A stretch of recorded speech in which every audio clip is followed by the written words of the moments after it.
Section 1. You will hear a conversation between an event director and a student at a conference for studying abroad. First, you have some time to look at questions 1 to 5.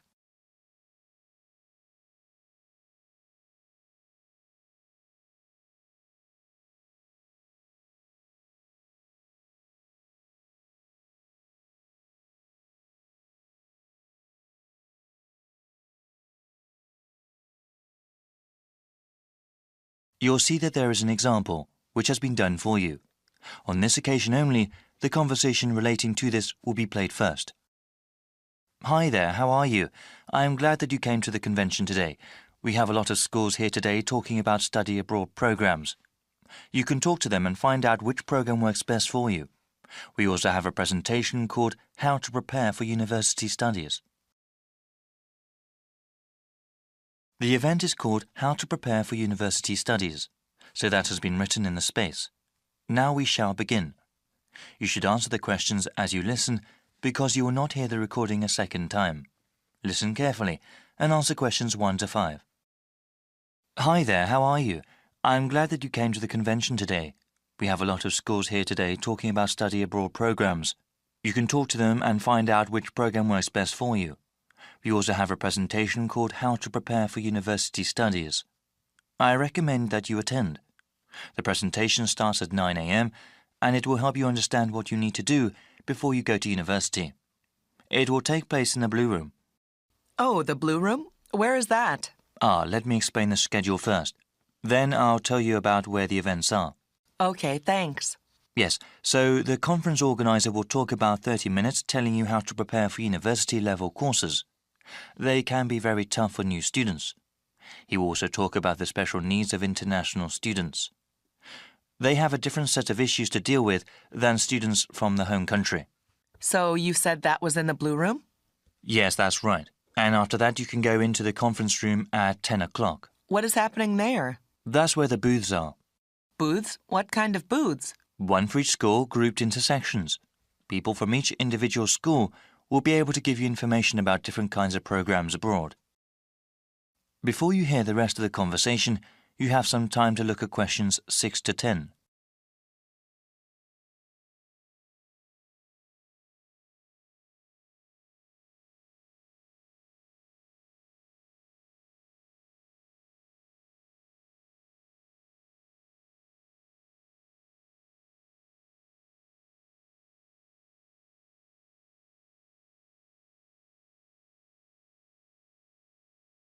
Now listen and answer questions 6 to 10. Okay, so how do I get around the conference room? Right, let me tell you about how to get there first. So when you exit the Blue Room, you have to turn left. Walk until you get to the end of the hallway and you'll see 2 doors on both sides of you. The conference room is on your right. The room on the left side is the banquet hall, but there aren't any events scheduled there for today. Oh, okay, the banquet hall is where the washrooms are. Yes, the washrooms are at the very back on the side opposite the doors. All right then, so how many schools will be represented? We have over 50 schools here today. Oh, wow, that's a lot. That's okay. I'll give you a brief layout. The booths are laid out by region. That means schools from the same country will be in the same section. The first section you see when you enter the conference room are the schools from Australia. I see. That is quite a popular destination these days. What other sections are there? If you walk further on, the next section will have schools from Europe. Most of them are from England, but there are other countries as well.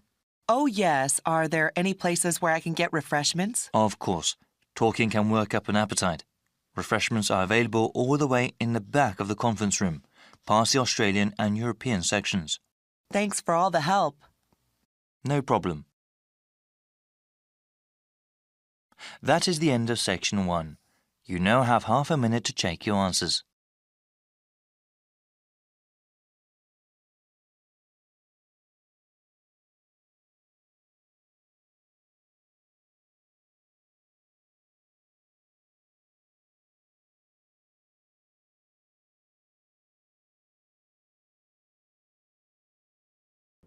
You are going to listen to 2 students talking about a presentation on time management. Look at the questions 1 and 2.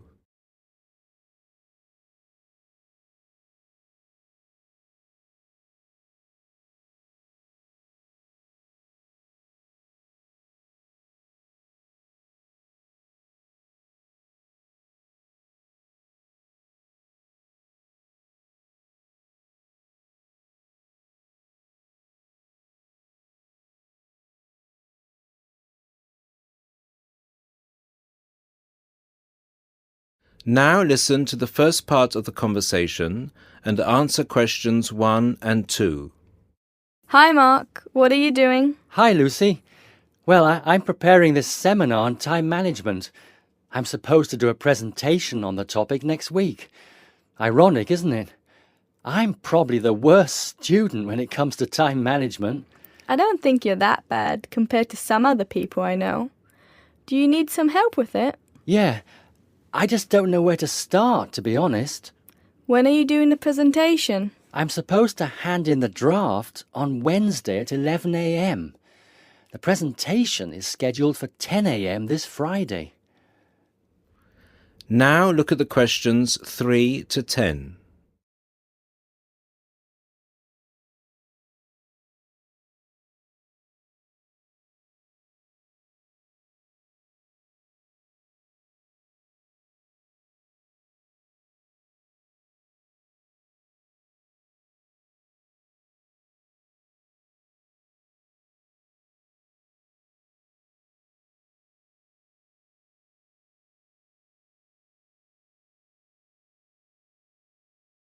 As the conversation continues, complete questions 3 to 10.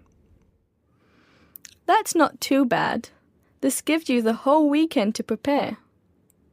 Let's brainstorm some ideas, shall we? Do you want to get a pen and paper to jot down some thoughts? I think you should start with a broad general statement. For example, I read somewhere that organizing time is a skill like learning to drive or tying your shoelaces. Then you could move on to discussing the common problems people have with managing time. That's not a bad idea.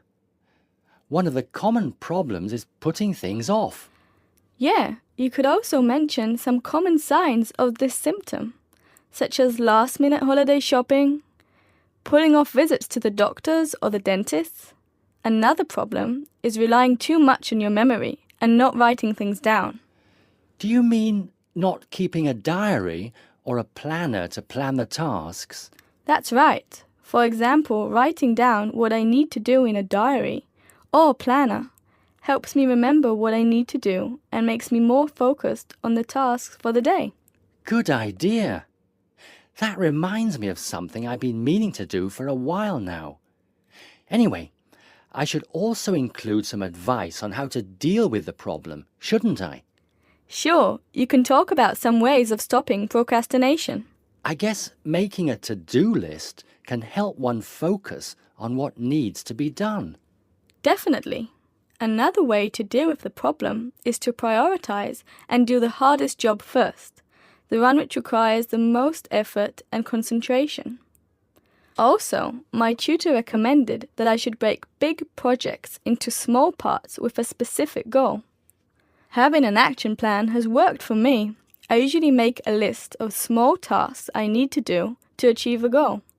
Sometimes I just don't feel like getting down to work because a task seems too overwhelming for me to even think about. This technique helps me reduce psychological pressure if I think of a project as a set of easily achievable tasks. Don't you think? I know what you mean. I often feel like that myself with the statistics project I've been doing this term. I'm well behind and the deadline is next week. I think setting deadlines and sticking to them can help one to achieve goals. You can discuss this aspect in your presentation too. A good point. Setting deadlines can also help one become more realistic about the time it takes to do tasks. Another point you could include is how to deal with interruptions. Okay, I guess blocking in time to handle unpredictable interruptions can help one stay focused. Not just that, some interruptions, such as phone calls, can be easily avoided by using answering machines, for example. Saying no, which is one of the most useful words in English, is also very effective. It can be tough sometimes, but you've got to learn to say it nicely but firmly. I think you've got enough ideas here to start with. Definitely. Thanks a lot for your help. I just need to type the ideas up and I think I'm all set. do you think you can lend me your laptop for a couple of hours? I'm afraid I can't. I've got to finish my own project. Never mind. I'll use one at the library. You certainly know how to say no. Learned it the hard way. Got to go now. Good luck with the presentation. Cheers. See you later.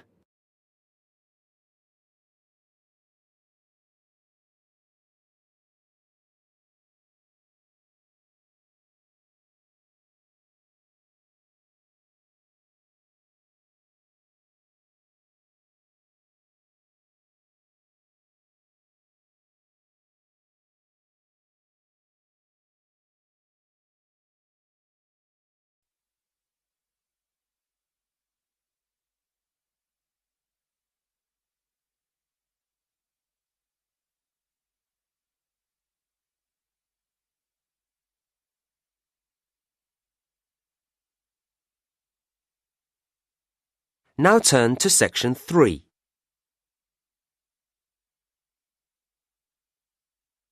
Section 3. You will hear two students, Brian and Emily, talking about penguins, the subject of their current assignment. First, you have some time to look at questions 21 to 24.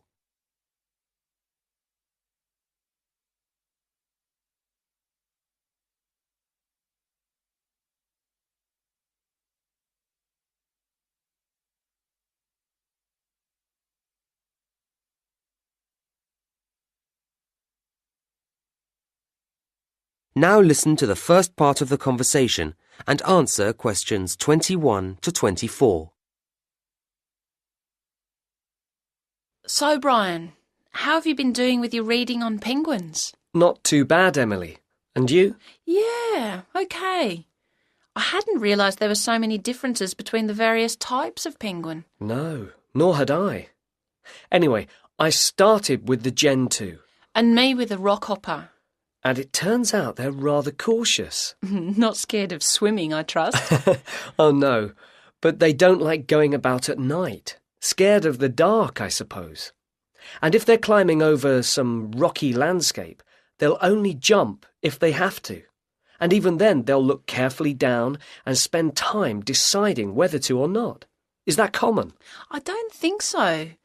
The rockhopper will have a quick look if it's somewhere they haven't dropped down before, but they don't seem timid. In fact, they're pretty determined, and if they're trying to get up somewhere, they grip onto the stones with their slightly hooked bills, as well as their nails when the surface gets very steep. Nothing stops them. Interesting. Because the other type I looked into, the Magellanic, tend to stick to the beach rather than going inland. So you see them walking along with their flippers at their sides or a bit forward. If they come across something they haven't seen before, they cock their head first to one side, then the other, peering out of each eye in turn, as if they don't quite believe anything until they've double-checked it. And then, when they call to each other about anything, they arch their backs strangely first, before making a very loud noise indeed. Oh, because the king penguin stands very upright when it calls. And they have the longest flippers, which they hold towards the ground, as if they're worried about falling over. But it's quite dignified too. I think they're my favourite type. Uh-huh. Now you have some time to look at questions 25 to 27.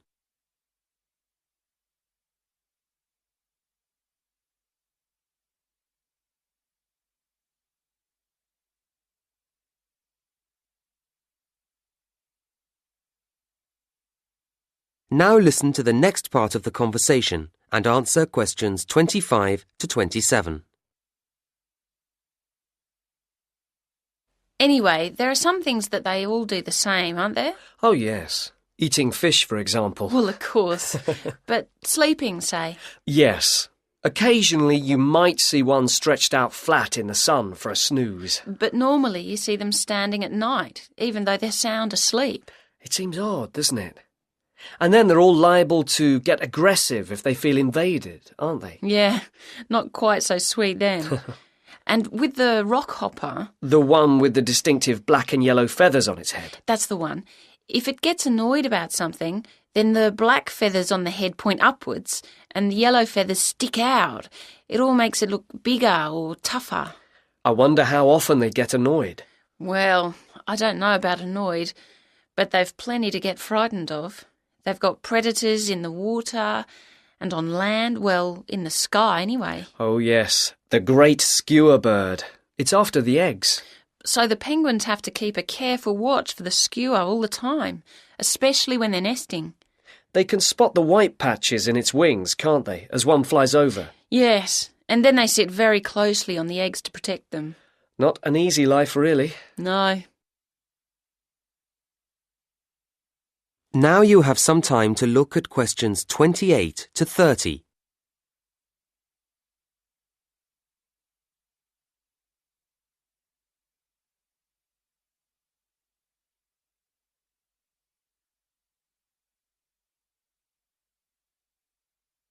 Now listen to the rest of the conversation and answer questions 28 to 30. So what else have we found out? Well, I was interested to see that although they nest individually, they always go into the sea together, in large numbers. Even though it might make them more obvious to predators. That's the price to pay for the best way to find food. It means a bigger catch from each trip. I see. I watched a video too, just showing them on the beach, and I was struck by how calm they seemed to be. I thought they might have looked frightened. Perhaps it's because there are so many of them. Maybe that gives them a sense of security. In fact, all the types have a social nature. I guess that's why we humans find them so fascinating to observe. I guess so. So, shall we start to put all our notes together? And then I think we ought to... That is the end of section 3.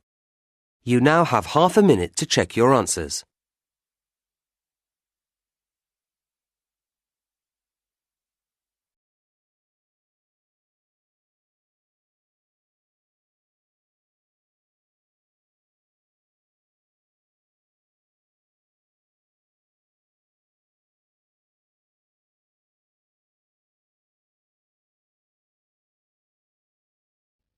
Now turn to section 4. In a moment, you are going to hear a talk about movies. As you listen, answer questions 31 to 40. First, you have some time to look at questions 31 to 35.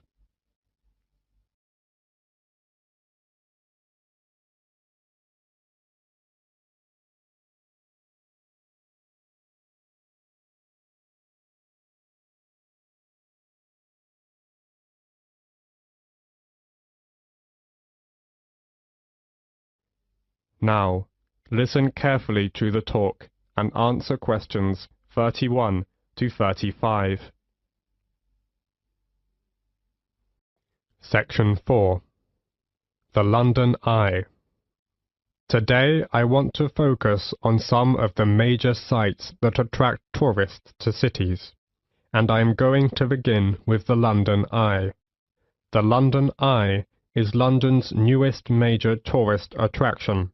It is a huge wheel designed to celebrate the millennium year 2000, so it's also known as the Millennium Wheel.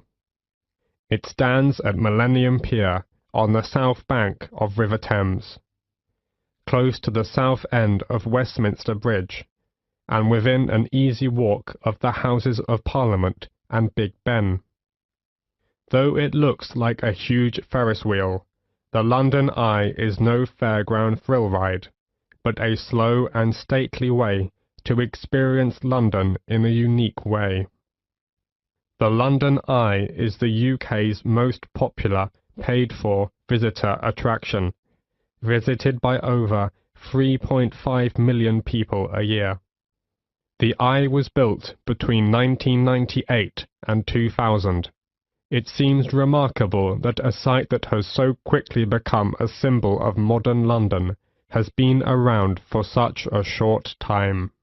It took fully 7 years from start of the design process to create the Eye.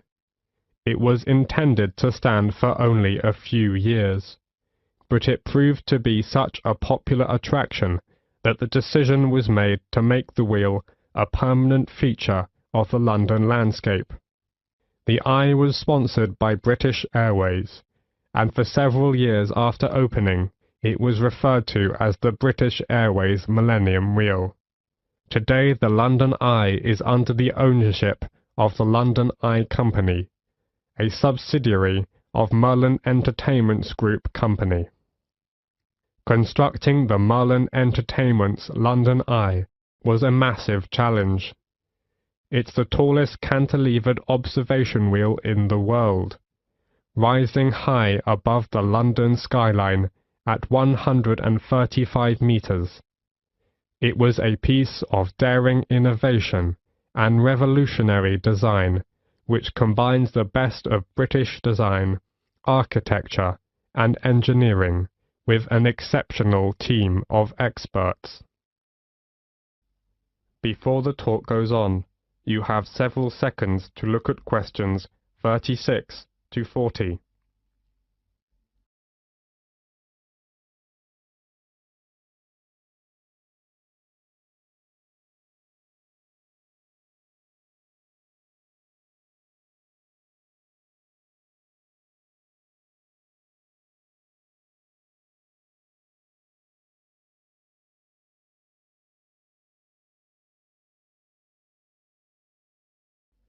Now listen to the continued talk and answer questions 36 to 40 by completing the diagram. So, how is that great wheel held up? How did it get there? The starting point was, of course, the ground, and while parts of the wheel itself were still being constructed in various countries, tension piles were being driven into the ground beside the River Thames. This was the first step, and once these were securely in place, a base cap was installed over them as a kind of lock, with two giant plinths pointing up, onto which an A-frame was attached, like a giant letter.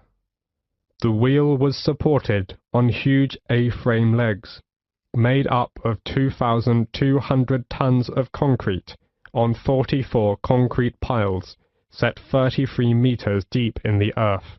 All this took many months and incredible effort, but meant that the spindle could be installed, around which the great wheel would turn. The spindle itself was too large to cast as a single piece, so instead was produced in 8 smaller sections. Now the project really was in business, and the vast rim, with spokes like an outsized bicycle wheel, could be brought in. 64 spoke cables, which are similar to bicycle spokes, hold the rim tight to the central spindle, and the view was enhanced by the capsule design. Unlike traditional Ferris wheel designs that you might see at a local fairground, the passenger capsules were not suspended under the wheel. They were set within a circular mounting ring attached to the outside surface of the wheel.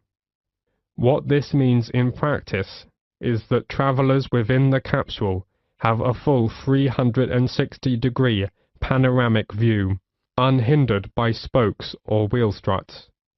And the last thing to be built is the first thing the visitor encounters, the boarding platform laid down underneath. The wheel does not usually stop to take on passengers. The rotation rate is slow enough to allow passengers to walk on and off the moving capsules at ground level. It is, however, stopped to allow disabled or elderly passengers time to embark and disembark safely. That is the end of section 4. Now you have half a minute to check your answers.